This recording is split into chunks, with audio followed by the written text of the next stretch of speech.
It's a great day. My name is Shay Brown, the Happy Entrepreneur, and welcome to the Happy Entrepreneur Show, the number one business development and revenue focused late night show in the country where we're on a mission. And our mission is really to empower, yes. Our mission is to inspire, yes. But more importantly, our mission is to provide you, the entrepreneur, the one that works the hardest, with all of the resources that are necessary to execute that big vision you have for the people you were called to serve. And on this episode, we have the one and only Rodney Burris, who's in the building right now. What's going on, Rodney? How are you, my friend? Man, I am happy to be here. I'm glad to be connected to you and your powerful brand. Let's get out here and be happy, Shay. Man, I'm super excited to have you here. And this is really a great conversation because this is all about better people, better teams, and teams being more productive. And this, I couldn't wait for this conversation. I know you're in Baltimore, man. Aren't you in Baltimore right now? Even Baltimore. Listen, shout out to Charm City. So Baltimore's nickname is Charm City. And that's because Baltimore, you ever had one of those peaches, Shay, back in the day? I ain't talking about these new fangled dangle ones that are very hard. I'm talking about those super sweet, might have a little bruise on the other side of it, right? So, that's like Baltimore, right? Baltimore has a lot of beauty. It has some bruises, but when you bite into that thing, there's a charm about the city. So those of us that call it home is Charm City, Baltimore, Maryland, man, and I'm so glad to be here. I love Baltimore, being in Washington, D.C., and spent all my undergraduate years at Morgan State University and then Johns Hopkins. So I love Baltimore, and I love the crabs. Okay. I graduated from Johns Hopkins, man. That's my alma mater. I was mine too. What's up, Pete? Yeah. We both learned something, man, even on these conversations. Although I've had time to see you, break bread with you, and hang out with you, I always learn something new. You know, for those folks that are listening and watching, they're probably saying, okay, you're talking about better people, better teams. Can you take a moment from your perspective? What's the number one challenge that faces folks today, and what holds them back from having a productive team and getting more out of their team members? Absolutely. So Shay, I had a mentor by the name of Al Laws, right? And Al Laws, his whole mindset that he would drill into us, because he had a whole cadre of us that he took under his wing. And he talked about being strength-based. And he talked about looking at everything from the positive, right? Instead of fighting darkness, what do we really want to do? We want to get rid of it. Well, you can't get rid of the darkness by fighting it. You get rid of the darkness by shining a light, even a little one, right? Even a little candle, even a little flick. So being very strength-based and being very positive intentionally. And so one of the things that he taught us to do was look at the other side of the coin, right? The other side of the coin. Well, if it can be true, Shay, that hurt people, then what do better people do for other people? Better people can better people, right? We can help each other come up. And so that kind of has been my life's work over the past, I would say 10 years, is really looking at how do I become different and better so that those around me automatically also become different and better in the process. And so that's the kind of whole idea behind that phrasing, better people, better people. I love it. And then can you talk to two different folks right now? Can you talk to the folks that have to manage a team in their virtual? I just want to start there for where we are in the world. They might say, man, Shay, does Rodney have one or two ideas? Because truthfully, we don't have eye-to-eye contact anymore, Shay. Yes, through the power of these fiber optic lines, just like you and I, they can see each other, but they're not there. And so they're not breaking bread anymore like you and I had a chance to do at the Leadership Experience Tour. So number one question I'm asking first, ladies and gentlemen, is, how do you help teams that are virtually be more productive? And don't worry, when he finishes that, I won't forget, we'll come back and I'm going to ask them, what about those folks that are still going into the office? What about those folks that got to see people every single day? So first, talk to the virtual teams. What does it take to build productive folks?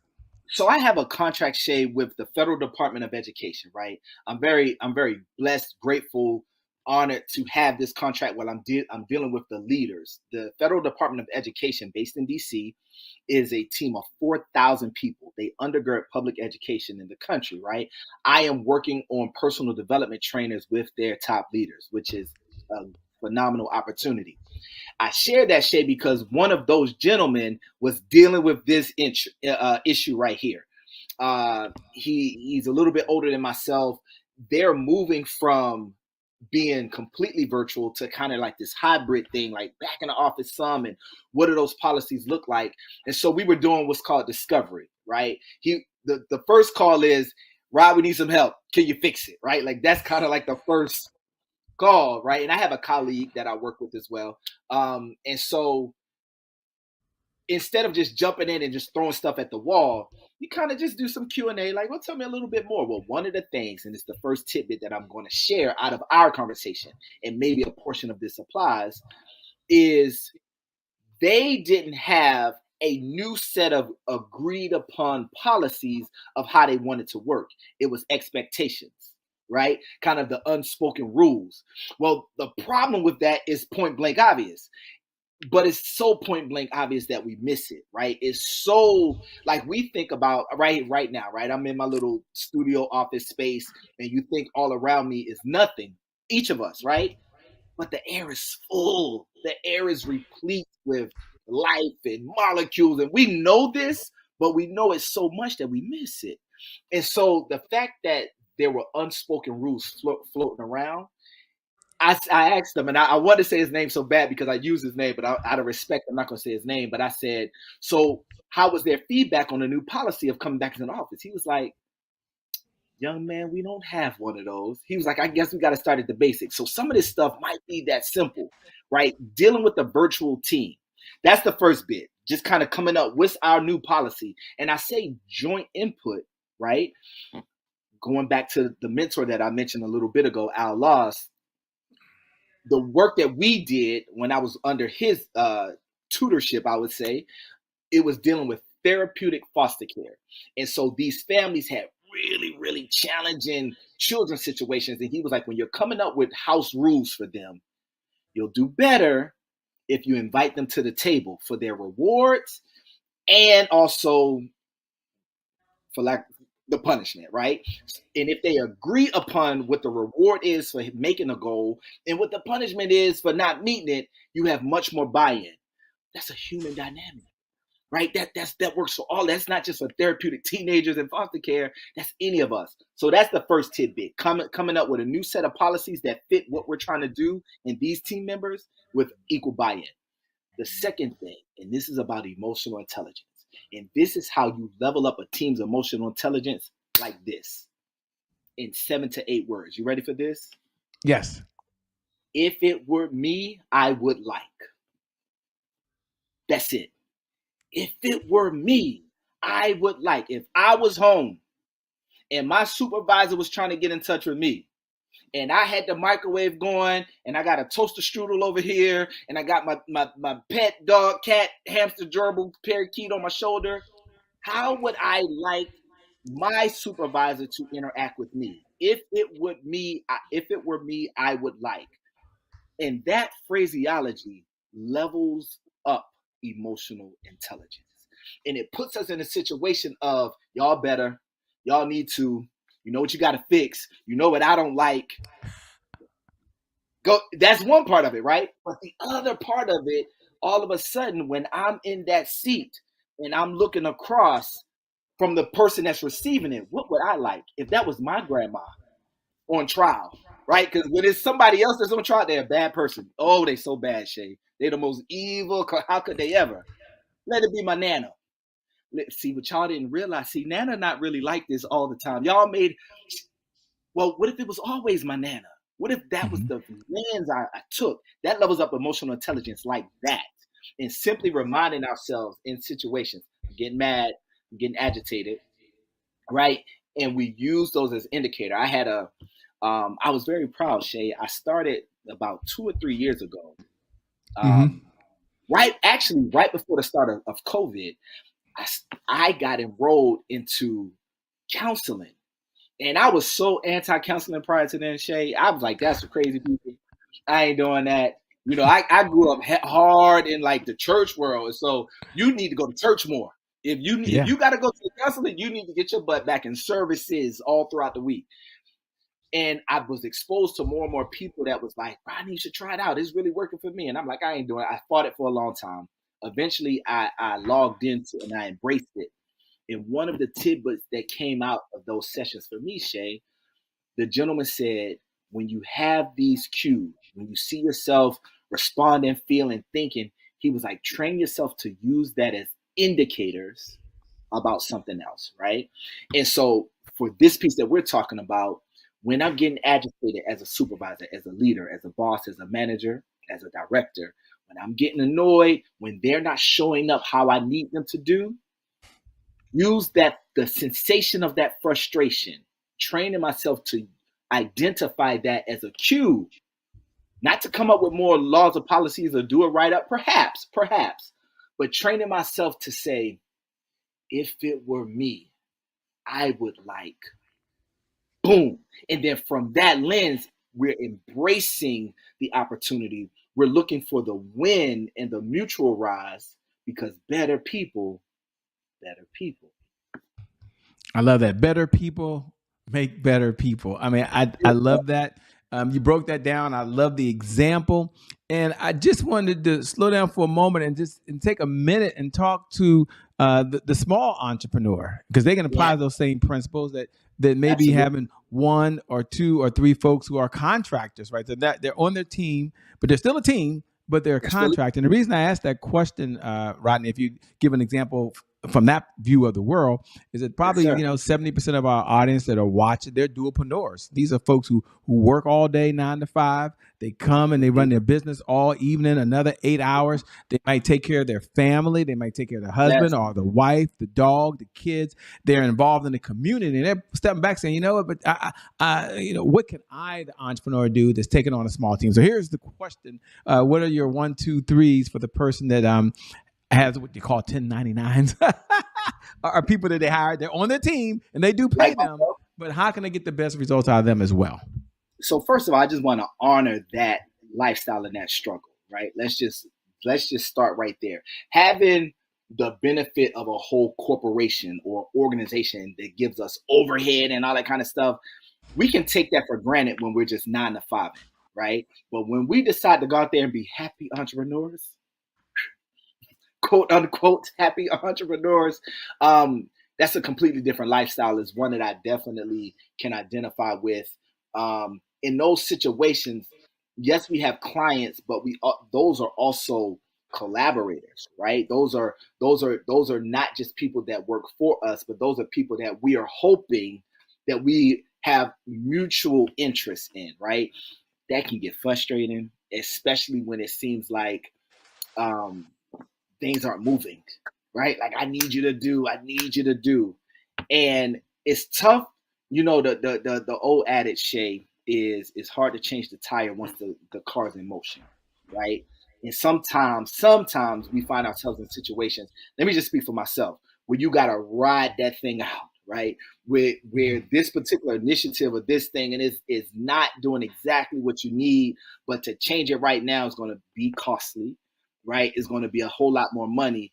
And so making that situation, I'm going to give a shout out to my mom. And I know this is not quite entrepreneurial, but I think it parallels, right? Let me take a step back. I've been working in a consultative space for a long time, since about 2005. One of the things that has granted me is not being a guru and a holder of all knowledge and wisdom taken out to the world. Instead, and this is always such a funny analogy, but I feel it's true for me, Shay, I liken myself unto like a honeybee, right? And so like this bee is out there in the meadow and all that kind of stuff, and it's going flower to flower, and it's collecting pollen. And when it goes to the next flower, guess what it gets to do? It gets to drop off some pollen. I didn't make the pollen. I wasn't at the hive cooking it up. I literally was granted access being around these leaders, right? Being around these individuals, being around the Sean Fairs of the world and just different individuals. And it's like, oh, and then I found myself in a situation and I'm like, well, you know what worked over there? I have a book. It's called The 5 Fast Features for Fixing Firms. I hope you guys can see it. I don't know if it's reversed for everybody out there in the world, Shay, but this book, I'll try it again. Let me just give me a second. Hold on, let me see if I can figure that out. Hold on, let me see if I figure it out. Give me one. Don't show it yet. Don't show it. Let me go ahead. Oh, don't show it. No, okay. Now put it up. Is it? No, I hit the button. Down it is. There you go. You're magical. Shay is magical. Okay, so let me tell you about the reason why I'm referencing this, and I'm gonna bring this full circle for our entrepreneurs dealing with collaborators, right?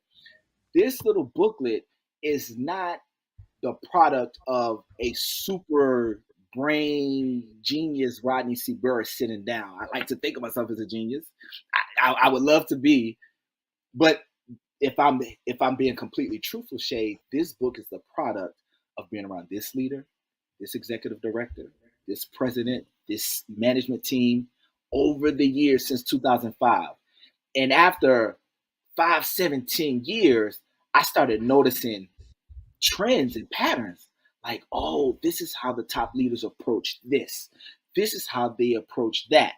And taking that all together produced this work, right? Now, so it has my flavoring, right? It is my ratio, but I was able to gain it. What I learned from my mom was in a situation where, not as an entrepreneur, but just as a human, right? These are human dynamics. She was in a situation where if she didn't make an immediate move, life was going to break, right? And my mom tells me all the time, like, you tell my story and people going to think there's so much was wrong with me. And I'm like, Mom, but I don't think they think it's as bad. But she's like, you make me seem so bad out there. But my mom was in a very tough spot when I was a child. And she made a choice. And she made a choice, Shay, that's equivalent. Imagine being in a vehicle that's going downhill, out of control. Out of control. And the end result is a bunch of rocks and crashing and discomfort, pain, if not worse. My mom did the equivalent of collecting me and my little sisters and jumping out of that vehicle. Mm-hmm. Now, what does that mean? That means we hit the ground tumbling, so to speak, right? That means we were scratched up. That means, there was some bumps and bruises that came out of that. What's the alternative? The alternative was at the bottom of that rocky hill in this vehicle that she had no control over. As entrepreneurs, we need to assess, do I have the time to bring this thing to a halt? There I was. Do I have the time to ride this thing out? Or am I in a situation where it's better for me to collect what I can and salvage it, because staying in this is going to be much worse in the outcome? And that's what comes with being in our role as an entrepreneur, right? As being in a situation, Shay, I'm saying so much. This is the last thing I'm gonna say about this, the word entrepreneur. If we break that word down, you have entree, which means to go into. You have the pre, which means before. And you have the nor, which is one who does. Like a baker is one who bakes. A driver is one who drives, right? So an entrepreneur literally is one who goes into something before. Before what? Before there's a blueprint set before them. Before there's 10, 20 other people that says, this is how you do it. I'm figuring this out as a frontiersman, as a pioneer. And that's a lot of reward and that's a lot of risk, right? So in this position, being connected to other entrepreneurs that's saying, this is what I did. This is what I heard Shay did in the same situation. There was this funny looking guy named Rodney C. Burris. He was on Shay's show. He kind of said XYZ. That's kind of our best safety net to approach these things. And so what I would say to us, like myself, that are in this entrepreneurial space, we got to make those assessments over time. Is this worth riding out? Because is it just bumpy, but we can get through it? Or do I need to actually collect what I can and make moves, even though that's a tough call? I like it, man. Yeah, man. Yeah. Nah, I love it. I mean, so well said. And as folks are listening and watching, some folks are looking below, they're reading your bio. I get it. They're already Googling you. They're out there. And they may be curious, what does this guy do for fun, Shay, when he's not out saving the world? Like when he's not out saving the world, helping teams get better. I'm just curious, what's one of his hobbies? Like, what do you do for fun? Okay. All right. Listen, this is a no judgment zone, right? This is between me and you, Shay, right? And the millions and millions of Shay lovers, right? I am such a huge boxing and fight fan, UFC, mixed martial arts. I go to fights. I live in Bmore. I'll be in Philly. I'll be in Vegas. I'll be in New York. Definitely when it's in Baltimore. A random Saturday night, I'm at some restaurant, some sports bar. I love that. So I spend a lot of time. I have little accounts where I get to talk trash, right? So I might have like social media. All of my social media is at Rodney C. Burris, right? Anything that you're on, your TikToks, your Instagram, your Twitters, but I have to create these other ones because, you know, when you get in that world, you don't always use the nicest lingo in those kind of situations, right? And so to give me the opportunity to stretch out, you know, I got some stuff that's not Rodney C. Burris that allows me to talk about just being in that atmosphere. So I love that. And listen, if any of our phenomenal family out there in entrepreneur world also loves that, hit me up. Because once we finish setting the world, we could go catch out some of these upcoming mega fights, you know. So that's what I love to do, man. I love it, man. I love your energy. I love your heart to give, your heart to serve.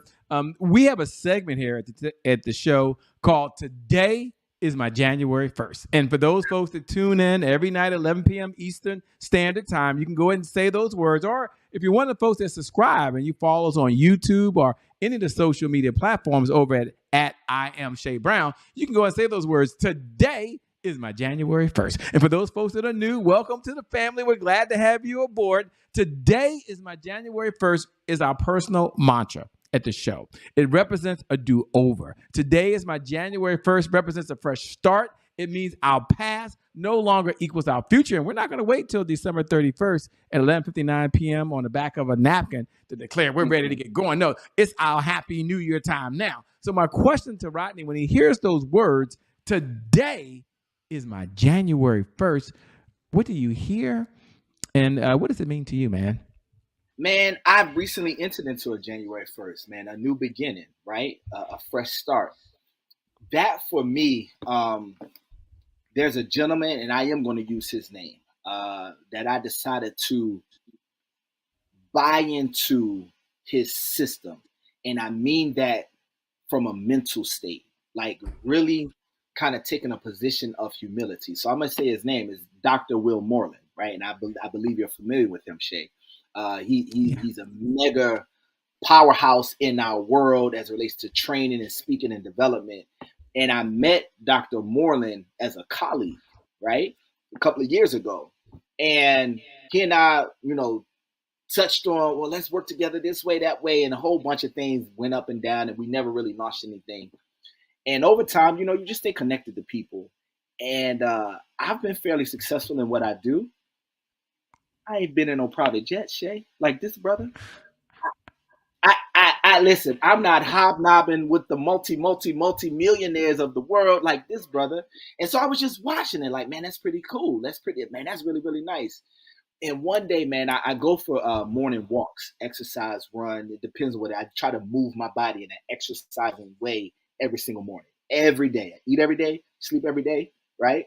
Exercise every day. 10 minutes, 5 minutes, 2 hours, whatever it is for that day. And I was out one morning, man, and then it's like I heard in my background, Shay, in the back of my mind, something that I knew I should do. And I just was like, yeah, I'll get to it. It was hit up Dr. Moreland.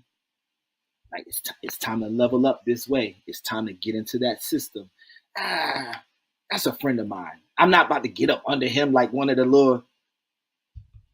Sure? You ready to start of January 1st? Or you want to just kind of keep having the same old? And that particular morning, Shay, I was able to hear it. And I'm so grateful to have been able to hear it. And I texted him to lock myself in. I said, good brother, I'm not at the house yet. I said, but later on today, I'm going to hit you up. We're going to move forward. I'm going to lock in. It has been a phenomenal experience. Things that I didn't know, right? And so for me to be in a situation where I'm always sharing the pollen like the honeybee, to be at the table and just doing the work and going through the process, it's refreshing, Shay. It's refreshing. So this is my January 1st, man. And I'm looking forward to the fruit that's going to come out of it, man. And being just, you know, humble with the system and doing the work. Man, thank you for being so transparent. Dr. Will Moreland is an amazing individual. So shout out to him. He may be watching at this very moment. He's a pretty cool guy. I've known him for a number of years. Folks that are watching may be curious. what type of clients does your firm take on, if any, right now? And number two, what's the best way for them to connect with you and stay in the conversation over and beyond today? If you have an organization that you feel your team members could benefit from leveling up their emotional intelligence, it's something that we call an EQ. So you have IQ, which is their intellect, how smart a person is, right? And there's ways to work on that academically and brain games. But as smart as I am I relating well to my team, to my colleagues, to my children, in my relationship to myself? If we feel like that's something that your people can benefit from, leveling up their emotional intelligence, then we probably would have a great time together. I got small things, I got huge things, I got year-long things, I got 2-week things, all sorts of opportunities. The best way to get in touch with me, my website is rodneycburris.com. My last name is spelled Burris. Rodney C. Burris. My mama calls me Chris.